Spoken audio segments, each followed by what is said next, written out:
اعوذ باللہ من الشیطان اللعین الرجیم بسم اللہ الرحمن الرحیم وَإِنَّ لَكُمْ فِي الْأَنْعَامِ لَعِبْرَةً نُسْقِيكُم مِّمَّا فِي بُطُونِهَا وَلَكُمْ فِيهَا مَنَافِعُ كَثِيرَةٌ وَمِنْهَا تَأْكُلُونَ وَعَلَيْهَا وَعَلَى الْفُلْكِ تُحْمَلُونَ اللهم صل على محمد وآل محمد وعجل فرجهم.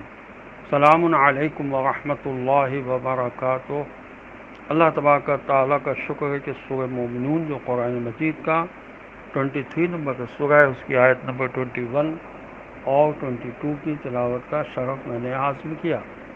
آیت نمبر 21 کا ترجمہ یہ ہے: اور تمہارے لیے جانوروں میں یقیناً ایک درس عبرت ہے، ان کے شکم سے ہم تمہیں دودھ پلاتے ہیں اور ان میں تمہارے لیے دیگر بہت سے فوائد ہیں، اور ان میں سے کچھ کو تم کھاتے بھی ہو، اور ان جانوروں پر اور کشتیوں پر تم سوار کیے جاتے ہو.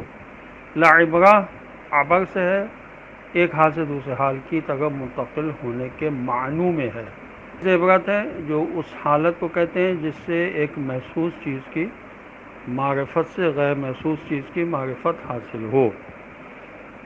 فی الانعام لعبرہ، ان چوپاؤں کو انسان کے لیے مسخر دیکھ کر تمہیں اس ذات کی معرفت کرنی چاہیے جس نے ان چوپاؤں کو تمہارے لیے مسخر کیا ہے، اسی ذات کو مدبر اور رب تسلیم کرنا چاہیے. نسقیکم مما فی بطونہا، ان جانوروں کے شکم سے تمہارے لیے دودھ بناتے ہیں. اس کی تفصیل سورہ نحل کی آیت نمبر 66 میں بیان کی جا چکی ہے. وَلَكُمْ فِيهَا مَنَافِعُ كَثِيرَةٌ، ان جانوروں کے فوائد کس سے پوشیدہ ہیں. وَعَلَيْهَا وَعَلَى الْفُلْكِ تُحْمَلُونَ، اس طرح دریا و خشکی میں تمہارے لیے ذرائع حمل و نقل فراہم کیے. ان سب سے یہ درس ملتا ہے کہ انسان کی زندگی کے لیے تمام ضروری چیزیں اللہ تعالیٰ کی طرف سے ہیں، لہٰذا اللہ کو چھوڑ کر کسی غیر اللہ بتوں کے آستانے پر ماتھا نہیں ٹیکنا چاہیے. ہمارے گرد و پیش میں ایسے ہزاروں محسوسات موجود ہیں جن سے ہم بآسانی سمجھ سکتے ہیں کہ تخلیق کی طرح تدبیر بھی اللہ کے قبضۂ قدرت میں ہے.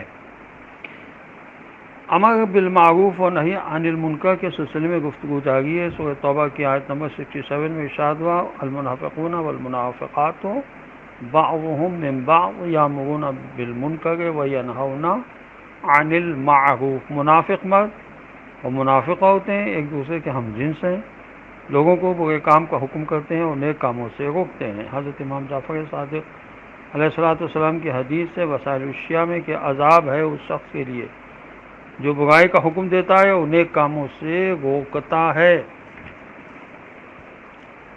حضرت رسول اکرم صلی اللہ علیہ وسلم کی حدیث مبارکہ ہے کہ تمہارا کیا حال ہوگا اس وقت جب تمہاری عورتیں بگڑ جائیں گی، تمہارے نوجوان فسق و فجور کا شکار ہو جائیں گے، نیز نیکیوں کا حکم دو گے اور نہ برائیوں سے نہ روکو گے.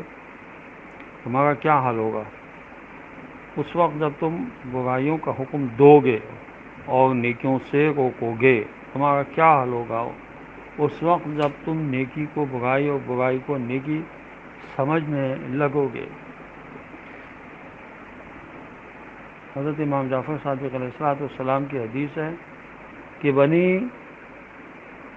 خثعم میں سے ایک شخص رسول خدا صلی اللہ علیہ وسلم کی خدمت میں حاضر ہوا اور عرض کیا: یا رسول اللہ صلی اللہ علیہ وسلم، مجھے بتائیے کہ خداوند تعالیٰ کے نزدیک کون سا عمل بہت ناپسندیدہ ہے. تو آپ صلی اللہ علیہ وسلم نے فرمایا: اللہ کے ساتھ کسی کو شریک کرنا. اس نے کہا اس کے بعد؟ فرمایا قطع رحمی. اس نے کہا پھر؟ تو آپ صلی اللہ علیہ وسلم نے فرمایا برائیوں کا حکم دینا اور نیکیوں سے روکنا. یہ تہذیب الاحکام میں بھی حدیث موجود ہے. حضرت علیہ السلام کا خطبہ ہے نہج البلاغہ میں، جس کا نمبر ہے 17. مولا فرماتے ہیں کہ اللہ سے شکوہ ہے ان لوگوں کے بارے میں جو جہالت میں جیتے ہیں اور گمراہی میں مر جاتے ہیں. ان کے نزدیک نیکی سے زیادہ کوئی برائی اور برائی سے زیادہ کوئی نیکی نہیں ہے. حضرت علیہ السلام کا فرمان ہے نہج البلاغہ کے خطبہ 147 میں کہ میرے بعد تم پر ایسا دور آنے والا ہے جس میں حق بہت پوشیدہ اور باطل بہت نمایاں ہوگا، نہ شہروں میں نیکی سے زیادہ کوئی برائی ہوگی اور نہ برائی سے زیادہ کوئی نیکی ہوگی۔ ساری عزت اللہ ہی کے لیے ہے۔ سورہ مبارکہ فاتح کی آیت نمبر 10 میں ارشاد ہوا، من کان یرید العزت فللہ العزت جمیعا، جو شخص عزت کا خواہاں ہو تو اسے خدا سے مانگے، کیونکہ ساری عزت اللہ ہی کے پاس ہے، اللہ ہی کی ہے، اللہ ہی عزت دیتا ہے۔ حضرت علیہ السلام کی حدیث ہے تحفۃ العقول میں کہ ہر وہ عزت دار جو کسی قدرت کے ماتحت ہے ذلیل ہے۔ اور دعائیہ کلمات ہیں رسول اکرم صلی اللہ علیہ وسلم کے، فرمایا اے وہ رب جس کا کوئی وزیر نہیں، اے وہ صاحب عزت جسے ذلیل نہیں کیا جا سکتا، اور اے وہ غنی و بے نیاز جسے فقر و فاقے کا خوف نہیں۔ اور یہ دعا عرفہ میں مولا امام حسین علیہ السلام کی دعا کے مناجات کے الفاظ ہیں، اے وہ ذات جس نے اپنے آپ کو بلندی و رفعت سے مخصوص فرما لیا ہے اور اپنے دوستوں کو عزت کے ساتھ مخصوص کر لیا ہے، کہ وہ معزز ہے، وہ ذات جس کے لیے بادشاہوں کی گردنوں میں ذلت کا جوار ڈال دیا گیا ہے اور وہ اس کی سطوت سے ہمیشہ خائف رہتے ہیں۔ یہ بہاء الانوار کی جلد 98 میں ہے، صفحہ 220 پر۔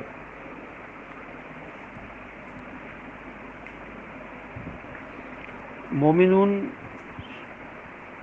کی تفسیر بیان ہو گئی ہے، تو میں مومنوں کے بارے میں مولا علیہ السلام کا ارشاد جو ہے وہ پڑھ کر سنا رہا ہوں کہ مومن کے چہرے پر خوشی اور دل میں رنج و غم چھایا رہتا ہے، اس کا سینہ ہر چیز سے زیادہ وسیع، وہ اپنے نفس کو ہر چیز سے زیادہ ذلیل و خوار سمجھتا ہے، تکبر کو ناپسند اور ریاکاری کا دشمن ہے، ہم و غم زیادہ، اکثر اوقات خاموشی اس پر چھائی رہتی ہے اور اس کا مشغلہ شکر گزاری اور صبر کرنے والا ہوتا ہے۔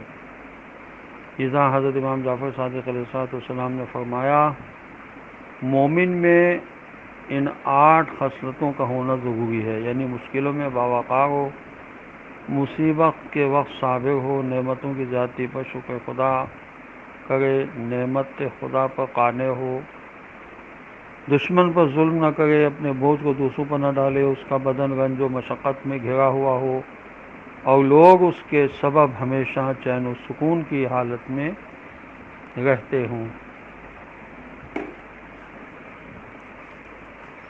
اس کے علاوہ حضرت امام رضا علیہ السلام کا ارشاد ہے کہ جس مومن کے اندر یہ 3 خصلتیں نہ ہوں وہ حقیقی مومن نہیں ہے۔ خدا کی سنت، اس کے نبی کی سنت اور اس کے ولی کی سنت، سنت خدا راز و اسرار کا چھپانا، نبی کی سنت لوگوں کے ساتھ حسن سلوک کرنا، اور ولی خدا کی سنت یہ ہے کہ سختیوں میں صبر کرنا۔ حضرت امام جعفر صادق علیہ السلام نے فرمایا کہ مومن وہ ہے جس کی کمائی حلال ہو، اخلاق اچھا ہو اور اس کا باطن محفوظ و پاک ہو، ضرورت سے زیادہ مال کو رائے خدا میں خرچ کرتا ہو اور لغو باتوں سے پرہیز کرتا ہو۔ حضرت امام جعفر صادق علیہ السلام نے فرمایا کہ مومن لوہے سے زیادہ سخت ہوتا ہے، اس لیے کہ جب لوہے کو آگ میں ڈال دیا جاتا ہے تو لوہا آگ کی حرارت سے اپنا رنگ بدل دیتا ہے، لیکن اگر مومن قتل ہو کے زندہ ہو، پھر قتل ہو کے زندہ اور پھر قتل ہو کے زندہ کیا جائے، اس کے بعد بھی اس کا قلب نہیں بدلتا۔ والسلام علیکم ورحمۃ اللہ وبرکاتہ۔